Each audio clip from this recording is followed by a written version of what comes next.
pleasure for me tonight to be able to stand here and say a few words about Ethel. Ethel had one sister Mary and one brother George. They were born at Bloomingdown. They were the children of the late Harvey and Elizabeth Morgan. In 1943, they moved up at the harbour, where their father built a new home. In 1944, I got to know the family well. Our parents fished together, and from there, the two families became good friends, and always long life friends of the Ralphs. And in 1944, the year of lots of fish. And I have also something to take her down memory lane to show.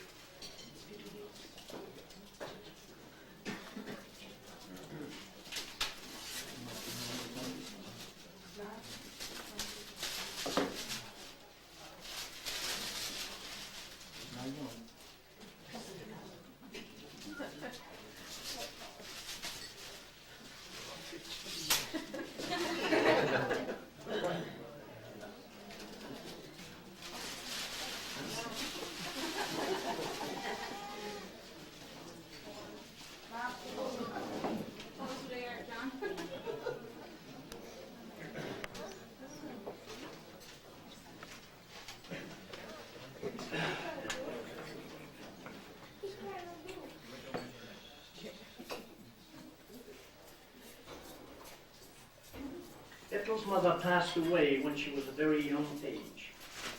Being the eldest of the family, at that time she had to look after the household and the rest of the children, George being very young, who was down from Toronto tonight, and their sister Mary, who was younger than Ethel, which was a good help too.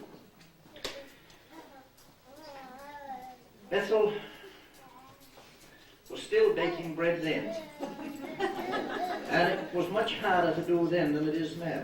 She was a wonderful cook. She had to it took them full day to bake bread, and the bread was just as good then as it is now, at a very young age.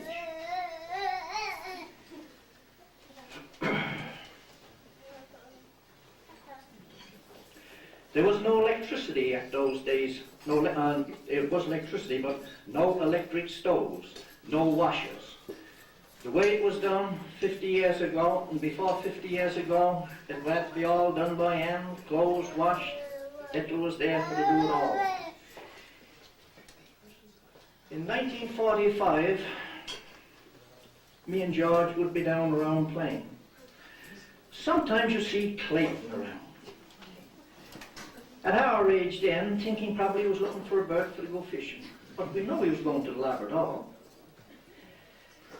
So, we soon found out that he was coming over to see Ethel. Well, make no mistake about it, 2 years later in 1947, he took Ethel to be his beautiful wife.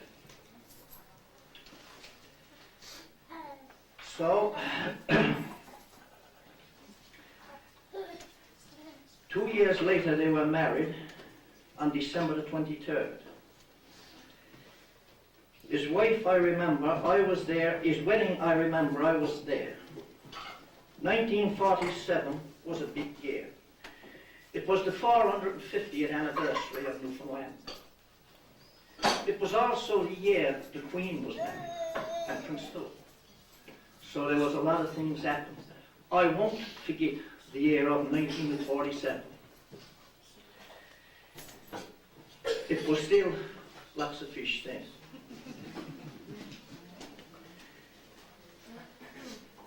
In the past 50 years, there have been a lot of changes in Bodygrave. Fishery, no more. Flakes, no more. Fish plants took their places. Landliners took the place of the trap boat for the offshore fishery. I guess the biggest change was on the 500th year of their marriage.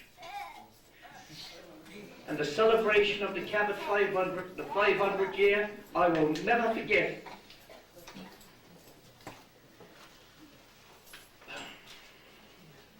When I look back, I can see that when they look out through the window, they can see big changes. All they got to do is look around the harbour. I guess you can blame it on the Honourable Minister.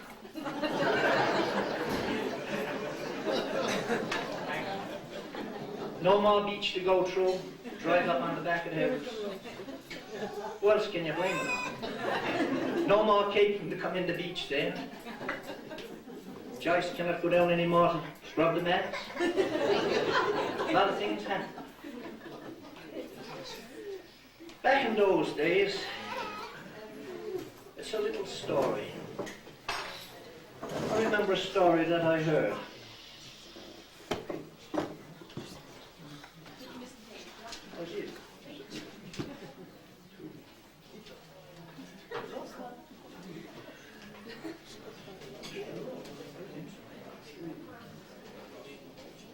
In the 50s and 60s, there were years when people went away to work, and if they went away, their wives was pregnant. They wouldn't want where they was going to work. They wouldn't want anyone to know, because they would be harassed and tormented. So I remember this particular story I heard of a guy down north.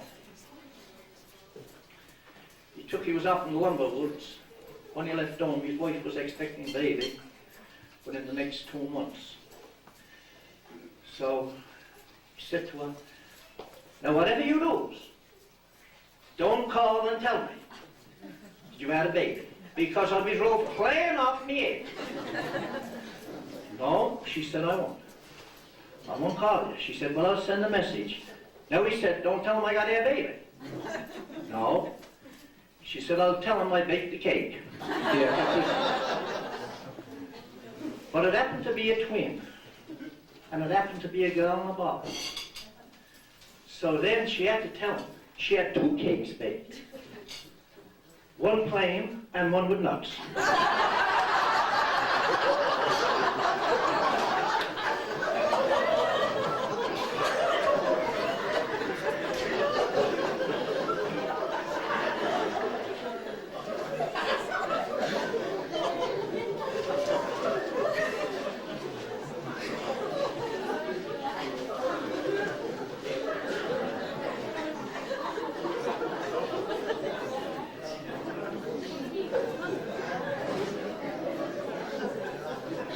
So I just spoke about that. The biggest change was if I just told Honourable Minister what he done, and they can look out through the window and see that. So after you pass the long age, after you get over the 50 years, there is another little story to that too. It should have came. This I think happens around after you're married the 60th year.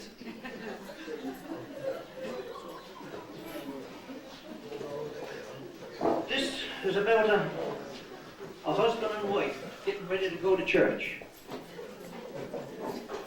So the two of them are up in the room getting ready to go to church.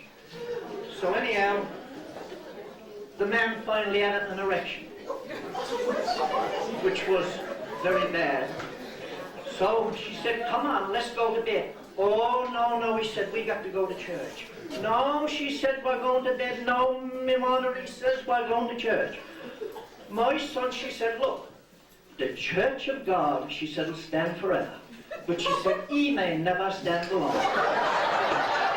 Thank you.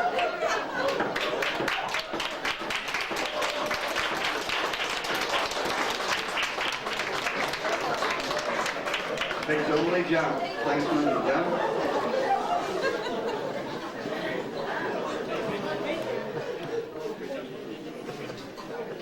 I'm going to call in Dwayne now, and there's a little surprise, because I don't think very few of us know anything about this.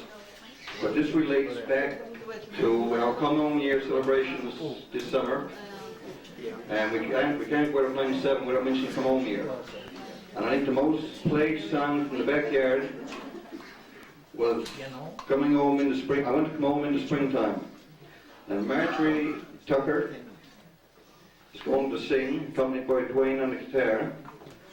And when I asked Marjorie only 2 days ago, she said, if you think I'm good enough to sing, I'll do it. And I'm sure you'll be pleased with it. Thank you. Thank you. First of all, I'd like to say many happy wishes to Annette and Uncle Clayton, and all the best in the future.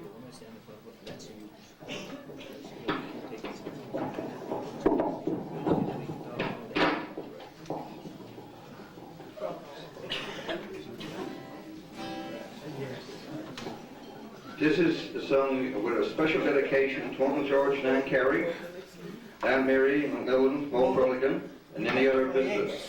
The next one. And Tansy.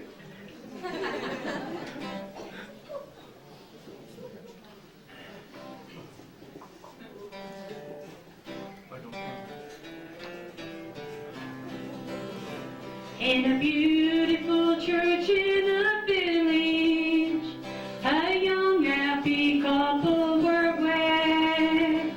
As he placed a ring on her finger, he turned to his sweetheart and said, you know we must live in a city, in a country so far, far away. You tell me your fondest wishes, I'll pledge them, my darling, today. I want to come back in the springtime, where many a wild wind has blown. Please take me back in the springtime, back to my poor deep gray home. For years they lived in the city, but springtime would find them once more, lovingly